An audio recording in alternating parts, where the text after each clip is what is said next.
Hey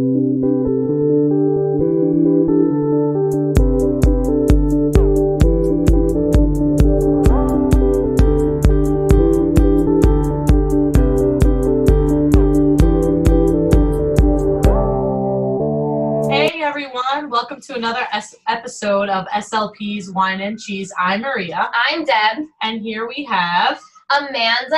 Pericles. Our lovely guest. You might know her as the Black Speechie from Instagram. How you doing, Amanda? I'm good. It's been a long day, but I'm good. Hey, welcome. Welcome to the show. We're so glad to have a grad student. Yeah, it's probably been even longer for her because I've been like back and forth on whether or not we can record today because I've been a crazy person. So No, it's fine. you showed up. I'm She's very happy. Consistent. Yeah. And spontaneous. Yes. Awesome. Wonderful. Good skills. Yeah, that's what you'll need for your future in SLP. Yep. So yeah, Amanda's a first-year grad student at Northeastern University and a social media blogger. You can follow her at The Black Speechie on Instagram. But before we get further into that, Maria's going to talk about our wine and cheese. Yes, I'm very passionate about this wine and cheese today. Amanda, are you drinking or eating anything right now? I'm not. I just got out of class, so I have no provisions. Yeah, we've been there, and now, I feel like we're making up for lost time from grad school. Yes. I have definitely made up for all of the lost time. I don't know. I don't know. My friend has a quote in Polish on his arm. It says "for all the times" in Polish. And that's like a common saying in Polish where you like, every time you cheers, you're like, for all the times we didn't drink or for all the times we didn't see it, for all the times. Oh, cool. Yeah, so for all the times. For all the times we didn't drink in grad school. Yeah. This one's for you, Amanda. Thank you. So we have a Smoke Tree, a 2016, a Pinot Noir. We've had this wine before, and it's fancy, so we're having it again. Very nice. And we paired it with this lovely Piave. I want to say Piave Italiano, a hard cheese. Okay. And cheese, yes, it comes from cow's milk, and it's named after a river, actually, the Piave River. I didn't know that there was such a river. Neither did I. It's from the northernmost tip of the Veneto region. And yes, I think this wine has such a great, intense flavor, but so does the cheese. And then we paired it with some blueberries to be healthy. Even the red wine is healthy. And I feel like when you eat the cheese and the blueberry, and you drink the wine, it's like so much intense flavor, and it's like great. Oh, it's a flavor rush? Yeah, and it's not like overly intense where it's like a drop kick to your face. It's like, that was good. Yeah. So yeah, I'm very excited about this wine and cheese combo. So right. So what do you vote? Definitely drink it. You vote drink it? Yes. I vote drink it. I'm not having the same flavor explosion that Maria's having, but I've been sick for 2 weeks. Like, I woke up 2 days in a row with a bloody nose. My nose is so sore from blowing my nose. Like, I feel like it's broken. Deb also has tea, too. I made her some tea. I have tea, that's good. and I just finished my water. For all the times you can't have wine, I can have your wine now. Exactly, yeah, for all the times. Yes, so what do you vote drink it? I vote drink it, yes. Mostly because the label's pretty. Well, that takes that's important. The label, the packaging. It is a factor, you're right. Yeah. It's also National World Nutella Day, and I feel like this wine would also go very well with Nutella. Ooh, I love Have Nutella. Nutella with everything. I would have Nutella with everything, but especially this wine. Yeah. Amanda, do you like Nutella? Yes, I do. Okay, great. I love Nutella. Great. Who doesn't? I love Nutella. I mean, I don't have that much of a love for it, but if someone offers it to me, I won't say no. Right, because why would you? No, but I wouldn't get like a Nutella cake. Oh, I would. Like me? Yeah. You would get a Nutella cake? My coworkers got me a Nutella cake. Ah, You have coworkers. Good news. Yes, Amanda. So who you work with is also important too. Taking notes. I'm just going to keep giving you some knowledge. Being here in grad I appreciate it. Give me all the knowledge you can. Oh, you're well. That's good that you're open to that. I don't really have any to offer, but maybe put some Vaseline or Neosporin on your nose. Neosporin has helped. Really? Other things sting. Yeah. Really? Oh. Yeah. But yeah, we're playing a game now. So, this or that. This or that next time, next segment. So this or that. So this is just a quick game getting to know you. So just try not to overthink these answers. Okay. Okay.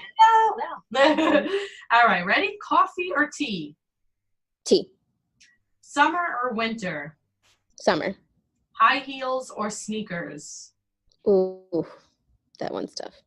I'll just say sneakers, but Okay. it's close. It's a close one. Okay, gotcha. Taco or hamburger? Oh, neither. Good. Neither. I like those responses. Oh, okay. Even if it was a vegetarian taco? I'm just like, I'm not a fan of tacos. Yeah, I mean, I'll eat them, but I guess if I had to choose, I might do a hamburger because there's like so much more you can do with them. Gotcha. But I'm not a fan of either, really. Are you a vegetarian, by the way? No, I'm not. Oh, okay. All right. Are you guys vegetarians? No. But if someone says no taco, that's what I assume. Right. Gotcha. I love tacos. Mm. All right, bearded man or clean shaven? Clean shaven's fine. Rock or hip hop? Hip hop. Apple or Android? Oh, Apple. I thought this was gonna be fruits. Right. Netflix or on demand? Netflix. Thin crust pizza or deep dish? I'll do deep dish. Okay. Dogs or cats? Dogs for sure. Ebook or regular book? A regular book. I like the feeling of a regular book. Yep. Running late or always on time? I'm always late. It's a problem. Early worm or midnight owl? Midnight owl for sure. I cannot wait Camping for or a the mornings. hotel?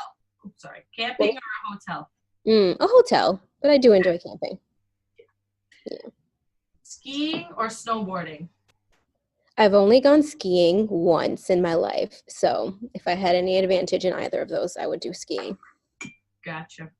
Poop emoji or blowing the kiss emoji? Poop emoji. Someone told me it was chocolate ice cream. Originally. Oh no. I think that was an excuse, but like I could see it's like Yeah, for sure. definitely poop. It's 100% poop. It has, For sure. Yeah. if it was swirl ice cream, there should be a cone there. Okay? Right. Anyway, Right. FaceTime or text? Text. Snapchat or Instagram? Instagram. Nice car or nice home interior? Nice home interior. Okay, and now toilet paper, over or under? Oh my gosh, I tried to think of what I do, but I guess I don't care. Like if it's there, I'll use it regardless, but I don't really know. I guess over.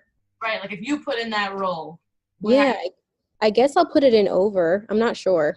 Okay. Yeah. I know, I've never paid attention. Yeah, me either. Really? I So don't you know. intentionally do that? Yes. Nice. Of course. Okay. I Question think a lot time. of people can understand that. Oh, sure. Yes. Well, anyway. So Amanda, what do you love about grad school? What's your favorite class? What do I love about grad school? Let's see. I mean, I like my classmates, so that's good. I was kind of anticipating, finding, I don't even know, drama or competitiveness or, people that just like super mega disliked, but I'm enjoying my classmates. So that's what I like about grad school. I just like being back in Boston. I went to school in Boston for undergrad, so it's kind of nice to be out here again. Yeah. So the location's kind of nice, even though I'm rarely ever able to explore or go places, but I like being here. It's like a nice college town. So I guess that's what I like the most about grad school. And then my favorite classes so far, last semester my favorite class was neuro. Yes. And this semester, I think dysphagia is turning out to be my favorite class. Oh, nice. With like adult speech and language disorders coming into a close second, but I think dysphagia definitely takes the cake for this semester. Nice. Yeah. Okay, so what do you hate about grad school? I hate paying Or for what's grad your school. class, and what's your worst class? Maria, one job. She's got one I'm job. just trying to keep track of the time because we will I get kicked told you off. what time. Yes. What do you hate about grad That's school, okay. and what is your worst class? I hate that I can't work and I'm broke Right. perpetually. Mhm. I also I just find, no shade to my program, but like some of the classes I feel like are kind of redundant, or just like, why are we in this class? Like, why am I paying money for this? You know, it's just like the kind of setup of some courses have just not been good to either of us or any of us. We've all just been like, why are we doing this? You know, so that's kind of discouraging sometimes. And then my least favorite class so far has to be AAC. Oh, well, I mean, I Yeah. think it's good that you have an AAC class. Mm-hmm. Number one, You didn't For have sure. why don't you like it? Curious. It's just not a point of interest for me. I mean, I just already know like that it's not something that I'm interested in, and I was warned ahead of time that the class can be rather long and kind of monotone and just like drag on forever. And it's like a Wednesday evening, so it's kind of hard to sit through. Oh boy, I teach a Wednesday evening class, but I'm not monotone. Yeah, exactly. So it's just you can like hear the silence sometimes, and it's just. I will say this: I'm sure it's maybe a bit of a dry class, maybe not necessarily the topic, but it is something you will need. So try to. Yeah, I know, and I'm just like, enjoy it, or try to. Right, but I feel know. like AAC could easily be made a little bit more fun and entertaining, Of and course. it's like a shame that it's not. So I yeah. hear what you're saying. I hope no student ever goes to my classes and is like, why am I paying for this? Yeah, So it kind of stinks to say that sometimes, but like I don't say that about that course, but it's the truth though. That's just the honest truth, and it's not like you're going to go to grad school and not experience that. So like, right, exactly. It's just something that will happen. Yeah.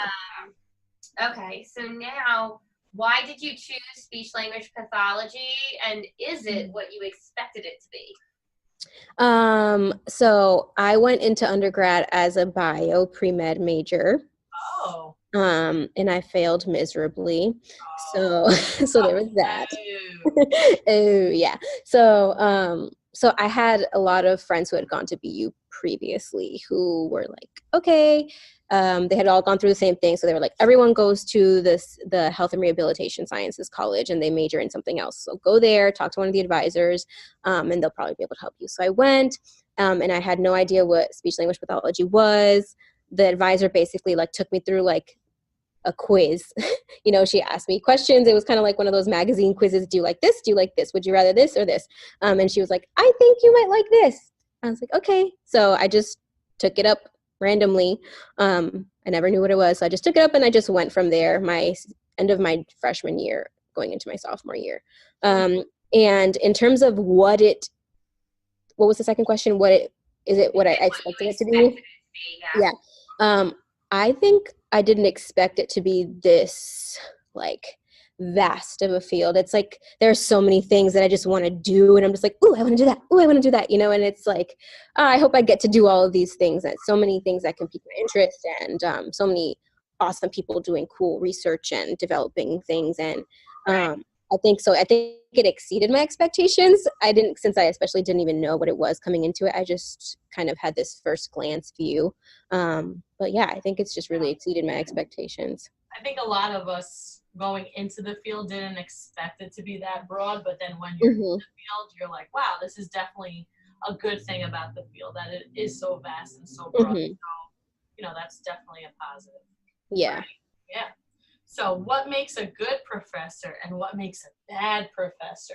These are I asked all of these just because. Yeah, a little egocentric of you. Well, I'm investigating. I'm doing research so that I can be a good professor. Right. Okay. I'm just going with it and drinking the nice wine. Okay. That's okay. Getting to know you, Amanda. So tell us. I guess. Professor, and is Deborah a bad professor? I mean, excuse me. No, I'm kidding. I'm kidding.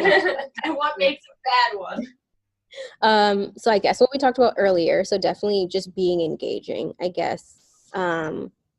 You need to make your class interesting, especially if you're in like an online program or a traditional program where you're in class for hours. I have a 3-hour dysphagia class on Monday evenings, but one, because I like it, I guess the time goes by fine for me. But I think you just need to be engaging and really find ways to keep your classroom interested in the material, even if it's not their favorite. Also, I guess just kind of organization. I know some professors are just like the way they organize things on their slides or the way they present things is just, I guess, not really conducive to studying or to, interpreting it. You have to like go home and try to think it over. Like, what were they even telling me, So I think just organization and how you present things in an aesthetic way, I guess, is really helpful as well. Yeah. Being consistent. If you say that you're going to upload the Blackboard tonight, then please upload the Blackboard tonight. And then 2 weeks later, you're like, oh, I told you guys this. Like, I put it up on Blackboard. No, you didn't, So just people that follow up on their word and they do what they say that they're going to do. People that are available, after class. Sometimes we can't all make office hours. So I think even just like being able to respond to emails or like answer quick questions after class is really helpful. Yeah, I think that's what's important to me. I mean, I just want to feel like I learned something in your class, which doesn't always happen. Of course, and that's the goal of the class, to teach Yeah. you, right? And also just keeping, maybe I should look at Deborah when I say that, keeping your eye on the prize or the goal in mind. Right. Like, you want these students to learn, and how do we learn? We have to be engaging. We have to keep them focused. We have to be organized, concise, and communicative. Like, same way you conduct speech therapy sessions. Right. You're trying to teach kids, now you're trying to teach adults, but the goal is education. Mm-hmm. Thirsty for knowledge, right. as Deb said. The day before I started teaching, I was with a bunch of my friends at a comedy club, and my boyfriend was talking. Like, I'm friends with Michael Che. I don't know if you know who he is, but he's on TV. So my boyfriend and Michael Che were at an open mic together like 10 years ago. It was the day that they met, and they were in competition for best joke of the night or something like that. And Che won, and his joke was, would you all have gone to college if you knew that Google was going to be a thing? And it's the day before I start teaching. So I'm making my PowerPoint, and I'm like looking things up, and I'm like using Google a lot. So I'm like starting to sweat. I'm like, oh my goodness, like I'm wasting people's money. So now I go over everything that is like a requirement in the class, and maybe there are things that you can Google, but I always make sure that like the second half of the class, I'm teaching like from my like thoughts and perspective and like strategies, so that I know like I'm teaching them something that you can't Google. Yeah, I think practical. Like, that happened. Yes. I think, yeah. Yeah, I think practicality is super important too, because like you can get all the theory you want, but if we feel like we're not going to be competent clinicians once we leave the classroom, then I know it's like it's not. We still have so much more to go. Okay. Yeah, because my first two classes were like all about law and curriculum and stuff, and a lot of that is just information. So I made sure like I talked about something else at the end. But yeah. Okay, so our next question is, what impact do you hope to have on the field? Ooh, okay. I guess even just like speaking from my personal experience right now in clinic, I'm pretty sure I'm like the only Black person working in my school right now, that maybe identifies as Black, because there's a whole other story we can go on there. But I think I just want to be a positive, I guess, just example and representation of the communities I identify with, one. But I also hopefully want to be able to not recruit, but recruit and engage and, encourage. I don't think, that's definitely what this field is missing. That element of diversity, especially since we work with an extreme diverse group of people, and it's really like not fair that the majority of the people in this field are Caucasian. From my perspective, like that's what I have experienced, and you just said that's also been your experience, and mine as well, and yours as well. Okay, so maybe none of us read a research study on it. We don't know for sure. No, actually, you did. Fact checker. Okay. I think I don't remember where. I don't remember my sources. People can Google it. Okay, you can Google it. But they did say that in the field that they showed numbers. There was numbers. There was visuals. Okay, good. Of a graph of how many SLPs are of ethnic and diverse background, and it was like Mhm. a low bar graph, and then how many of the clients we work with that are from a diverse and different ethnic background. Ooh. And that was a total bar graph, so there's a big discrepancy. So they showed the clientele too. I haven't seen that one. That's also problematic too, because that means that there's like there shouldn't be so many people from different backgrounds that shouldn't be so outweighed, but maybe it's because there's lack of diversity in the diagnostics aspect of speech pathology, and that's why so many kids are being like wrongfully diagnosed. Yes, that's also true. That's definitely something we all know. I'm sure you learned about that in school too. But it's also, you have to remember who is giving these diagnostics tests. They're standardized for. Right. So you are going to come in, I'm not sure what you want to like work on, but we definitely need like dynamic assessments that are going to be more accurate readers of kids' speech and language abilities from a variety of cultural backgrounds and different socioeconomic backgrounds and things of that nature. So yeah, I think that's super important. There is a lot of resources out there, because I feel like, you know, like as SLPs, we're like, all right, this is what's working, this is what's not. And I feel like what's not working, like we are working on it in the field. Like I know there's a lot of, I know Kate Crowley is one of those people. I don't know if you've heard of her. She's done like a lot of research. She has like a whole website devoted to it of like diversity. She's like, but still, we need more diversity. No, of course, of course. I'm saying it's out there and it's happening. Yeah, slowly but surely. Yeah. Yeah, slowly but surely. But you know, that's where you come in, where you can, you know, keep on going. Keep the ball rolling. The ball is rolling.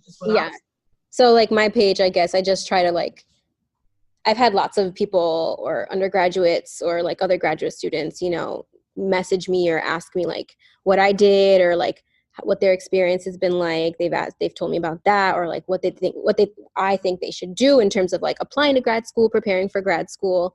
And I think it's just super important because I even wrote that in my college essay from the demographics. They said that it was 7% of staff is bilingual, 3% are Black, and 5% are Hispanic or Latino.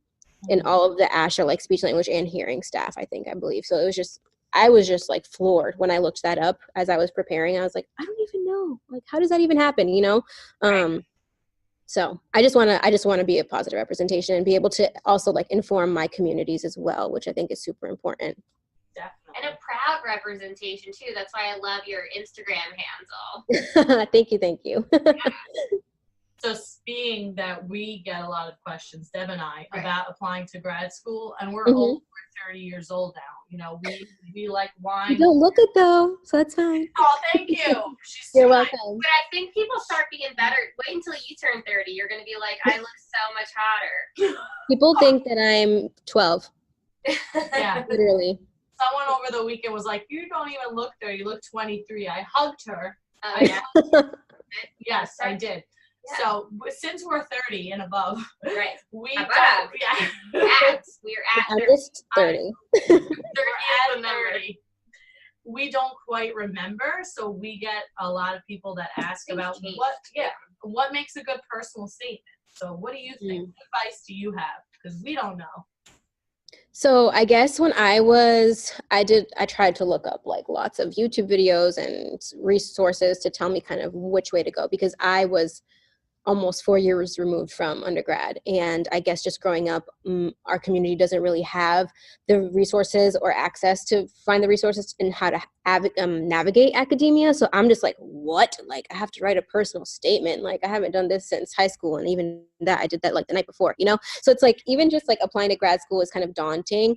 But what I focused on was really just like pouring out what my passions were and like kind of where my identity is and what my identity is at that point and how I can use it to influence and progress the field. So my identity racially and ethnically and knowing the statistics and knowing how there's a lack of diversity in the field and all the different people that we work with, I really made it known that I wanted to be a positive, proud representation and that I wanted to help the field grow in numbers with the minority populations, bilingual populations, all of those things. So I really just that was kind of my goal. I wanted to tell them what I brought to the table and how that was going to be useful in my work as a clinician, if that makes sense. That's great, because that's what your goal is. So you're just, telling them the truth. Yeah. That works. So do you speak any other languages? Yeah, I speak Spanish. Oh, nice. Oh, wonderful. Great. That's a good skill. Yeah, good that's really going to make you quite marketable. And then also at the same time, you'll have an easier time working. Right, yeah. Communicate with more people. Mm-hmm. So we're going to take a break right here. This is just about our halfway point in the show where we like to plug all things wonderful. And right now we're going to have a commercial break. This episode of SLP's Wine and Cheese is brought to you by SpeechTherapyPD.com. It's a 100% SLP-owned website that specializes in practical, engaging, evidence-based video and audio courses. There's more than 600 hours of courses available on demand. Yes, there are weekly live and interactive courses and pod courses. They offer unlimited plans starting at $89 a year. And now you can get $10 off with the code WINE. WINE. So enter WINE at checkout. And we're back from that commercial break. Okay, so if you want to follow me on Instagram, my handle is Deborah Brooks, CCCSLP, and our podcast is SLP's Wine and Cheese Pod _ between each word, and Maria is Maria _Katsonis SLP. Also, don't forget our Patreon page. We have some exciting content on there that you could view. And we still have blah, blah, blah shirts. Right. And leave us an iTunes review, guys. We love reading the reviews. They're so inspirational and helpful. we like the stars, but we also like the comments. Yes. So Right. Don't forget. make a little review comment. So where can they find you, Amanda? You can find me at the Black Speechie on Instagram. Great. And Okay. now, so back to Instagram. So we found you on Instagram. Yes. Yeah, how'd you guys find me? We like to stalk people Yes. sometimes, Well, but also- Instagram is a wealth of knowledge, I have to Mhm. say. And it's inspiring too when you have like your feed and you see like all the amazing things people are doing. It like Mhm. revs you up. So And yeah. there's like an algorithm, so it's like, Yeah, obviously everyone So who's chance. used like hashtag speech therapy, right. follow that hashtag, and you're doing well amongst that demographic, so you pop up, Mhm. So like, if I might follow a bunch of people just like to try to increase engagement on the Instagram for the Mhm. podcast, but at the same time, it's not like I'm constantly seeing the posts from those individuals because Right. your posts are not as successful as yours, right? So obviously you're doing a good job. Yes. Hmm. I'm going to see her page as we were just Nice. talking about. Probably her page. Yeah, exactly. You know what? There's nothing wrong with getting knowledge. No, stalking is fun. Yes. Instagram stalking is fun. Yeah, Instagram or torturous, which one, whatever you want. Right. You also read My Stroke of Insight. I read this book. It's a good one, right? Yes. Read that in college, Oh, in I undergrad in Speech Path 1. I read it voluntarily. Oh, Oh, look at you. Yeah, I read it voluntarily too. sorry, Yeah, I did. Maria. Okay, good. I did. It was recommended to me by, Yeah. by another SLP. We read it for Speech Path 1, and then like it was a part of our like assignment. It was a textbook pretty much that we had to get. Oh, And wow. we were like discussing it in the course with this professor who I did really like. She was like, yeah, I don't know. I thought it was a bit much. And I'm like, you didn't read it first? Did we meet at ASHA, by the way? I'm not sure. I Did don't we? remember either. I don't I think feel so. like you Yeah. posted a picture at ASHA. I did. I would have I feel like I remember you. I know. You think so? We might have. Yeah. You guys had a booth, right? Yes. Yeah, maybe. But I had too much stimulation there. I don't remember anything about that. So overwhelming. Because it was a lot of like overstimulated. Yeah, it was Gotcha. just like too much. Just everyone. After a while, I was like, I don't even know English anymore. I forgot. But yeah, what I was wanting to ask you. So we found you on Instagram. What do you love and hate about Instagram? That it takes up so much time sometimes. It's just like getting the energy to like prepare a post and like type it all out. Like I have like more than one Instagram, so it's just like constant, like trying to engage with people and, you know, trying to comment and post and be relevant and, you know, all that good stuff. So I kind of hate that. But Instagram is super, like you guys said, informative. And I can really just like find lots of awesome resources, I feel like. So that's what I enjoy about Instagram. I get to catch up with people that I don't usually catch up with. Yeah, I guess that's it. So just like informative resources, get to catch up with people since you're so far away. Once you're an adult, your friends don't live by you anymore. So that's, yeah. I think it's like a video game. It's like my video game. Like Mike plays Far Cry and I play Instagram. And it's like he gets to decorate your Instagram. He gets to choose his Cowboys hat. Like, it's just, that's all it is. It's like a game to me. I will say with the new update on the iPhone, you can set time limits. And I have set a time limit. I think 3 hours a day, which still sounds a lot. But it's a lot still. Yeah. You're on it and they're like, time is up. I'm like, my time is up. And I'm like, all right, time is up. And I put it down. That's it. Yeah. So that's been helpful. Crazy. Yeah. So I spend a lot of time on my stories. I think like during the day I'll take videos of what I'm doing. But I do like I think I get pleasure out of this actually, which is weird, like putting a post and then leaving my phone and not looking at my phone for a long time. And coming back to it to see like how that post has done. I do that as well. Yeah, it's fun. It's a fun Sometimes it is, but then you get into like the whole algorithm and whatnot. Like if someone interacts with your post and you don't interact back within those like 10 minutes that they say, then like they're not going to show it to the rest of your followers, and it's like all that good stuff. I know all those rules. You know what? That's I can't do that. Too many rules, right? Yeah, I'm just like, why can't I just post and everyone see it? You're like, it's too many rules for me. I'm just gonna do this, and then whatever happens, happens. But or like I can't. No. You know, it's too much. It's a slippery slope you're going. Yeah, that's too much. That causes wrinkles. We gotta worry about that. You don't want wrinkles. Yeah, exactly. I have forehead wrinkles because I'm like, answer my question. Yes. I'm always using my forehead. Well, you got your bangs, so it's okay. Yeah, that's why I got bangs now because I was like, look at all those forehead wrinkles. Oh, that's not true. I just said that. But next question. Yeah. You just make stuff up sometimes. Sometimes it's just better to make the funny choice. You don't always have to tell the truth. You could just choose to say what's funnier. Oh. Yeah. Right. Because isn't what's funny the truth or the opposite of the it could truth? Be the complete opposite, though. But yeah, or it could be the truth. Interesting. Fun fact for you as well. Thank you. I'm just getting so many gems tonight. I'm just going to write them all down. Yeah, you're giving us a lot of gems too. So likewise. So we have a final question. So what's important to you? In life? Yep. Yes. However you want to interpret that. I'm going to eat the leftover cheese that we have. The last piece of cheese I'm going to eat. Ooh, okay. So make it what is important to me? Yeah. What's important? What resonates with you? What matters to you? Okay. Happiness, of course. I think loyal friendship is super important. I think stability is always important, and it's a goal of many people, including myself. Important to me, I guess, just kind of stemming off of the friendships, just like awesome relationships in general. People that you can count on. So whether that be a romantic partner or friends or family, just a support system, good mental health, good physical health. That's all important to me.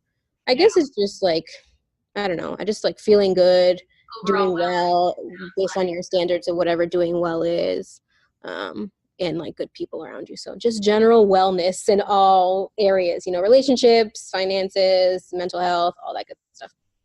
I interpret that too as like balance too. That's what's important to me. So like, yes. If one area of your life is not consistent or is not making you happy, it's gonna spill over into the other, whether we like it or not. Like it just is how it happens. So I see what you're saying. Yeah, I think it's important to me. What's important to me is to feel driven. So I think that's all like lends itself to what you said, because like without those. She's kind of talking about like Maslow's hierarchy of needs, like without these basic needs being met, like you will not be motivated to do much more. Right. So I feel that everything Amanda said is important to me, but then a step above that, it's like I require that so that I can feel driven. And if I don't feel like driven, like I'm doing something or I'm aiming for something, like I don't feel very happy. Yeah, I totally feel what you mean, because sometimes I'm just like, especially in the Instagram world, when you're just like comparing yourself to everybody, you know, you just feel like you need to be doing something of value, or, you know, that people can look up to you for. And I totally get what you're saying, where you need to feel driven towards something. Yeah. Deb is going to say, comparison is the thief of joy. Don't do that. I know. Don't do that. Don't compare. Because I also say this to Mike all the time too, like you can't be anybody other than you, because you don't know, like we are molded by our experience to be who we are. So like we don't know what somebody else had to go through in order to be that person that we might be like comparing ourselves to. Right. So, like, if you want to be like them, you have to want to be like all of them. And if we each threw our problems into a pool, we'd each grab our own. So for sure. Yeah, I can see what you're saying. I just, I guess it hurts my heart a little bit when people say that they're comparing. Yeah, that's been like a forever problem. But I think getting into like applying to grad school, like getting the guts to apply to grad school, even that like everyone was already done with their masters, like I had to start unlearning that as I went, you know, to even get to this point, you know. So I definitely see what you're saying. I mean, I appreciate you being honest, though, because I'm sure the way you feel, a lot of other people feel. So let's go into our tips and tricks. You know, aside from stop comparison, because it's a thief of joy. Yes. I'll go first. So I don't know what made me choose this, but my coworker, she's on one of our premium episodes, Emily Brullo, she bought a whoopee cushion and tried to use that during speech. So we like have the kids like prank each other in groups. We'll be like, oh, you know, blank, you know, since person's name, go get us a pencil. And then like when they're gone, we put the whoopee cushion and we joke around.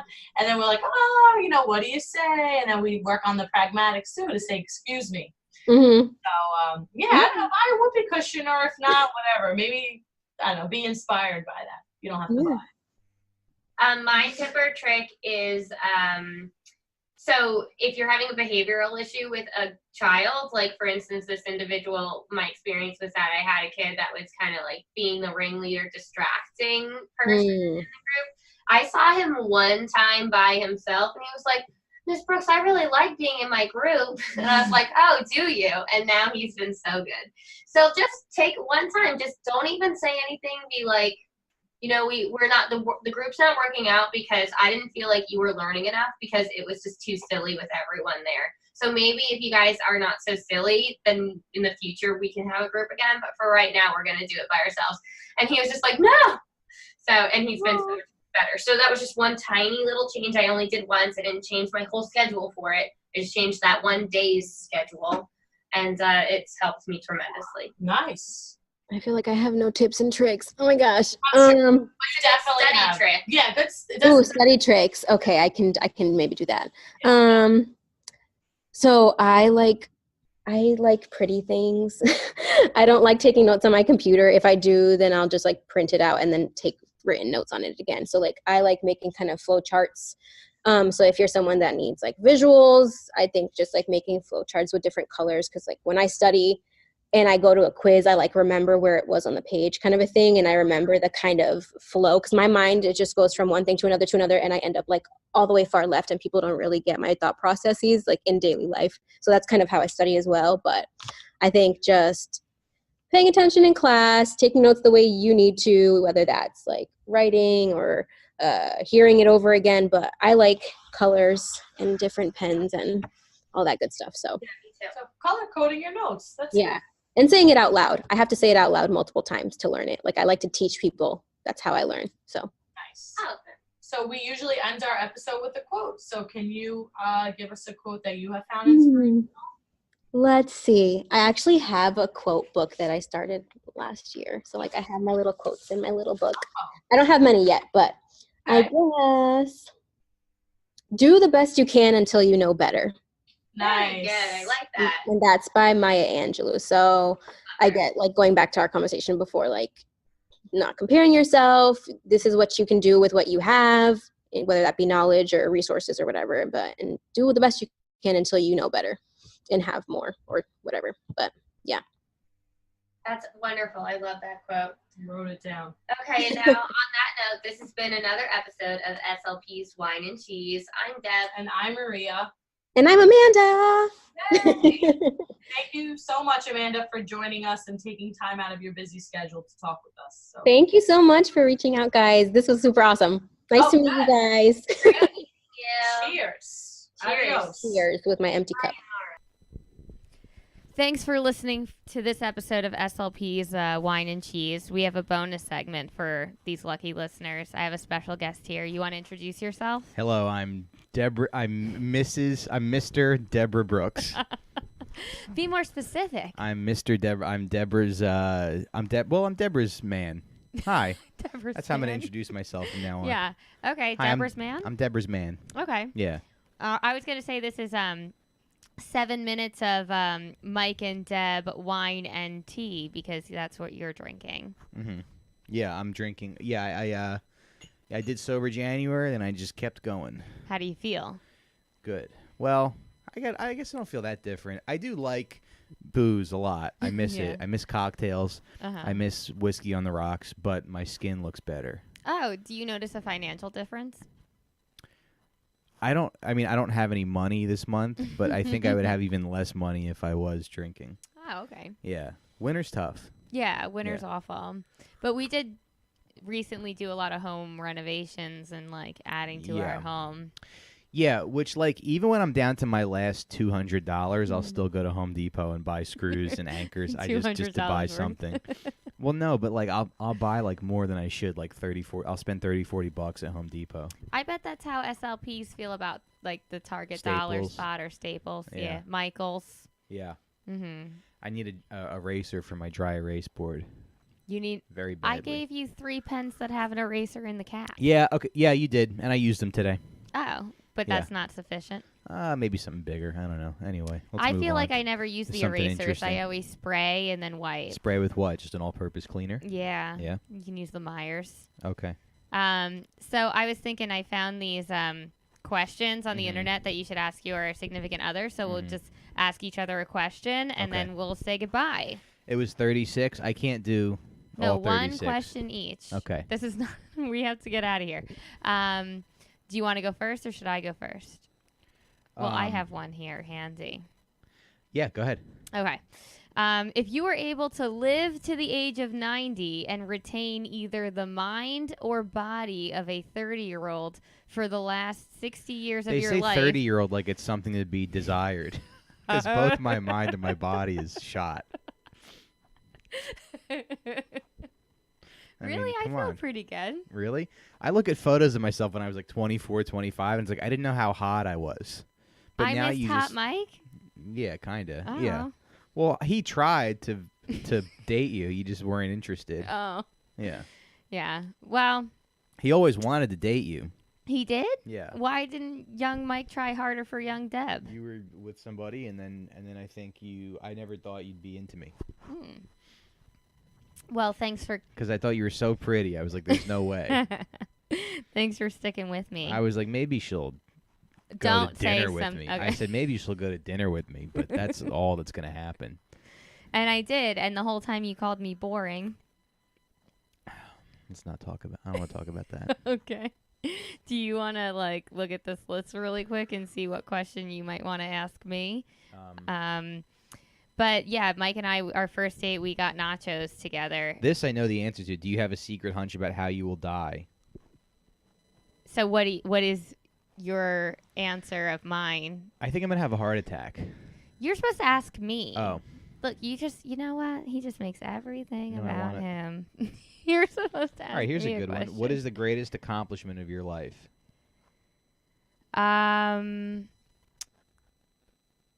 I think maintaining the enthusiasm. Mm-hmm. I think that's my greatest accomplishment. Mm-hmm. Yeah. What is your greatest accomplishment? Conan?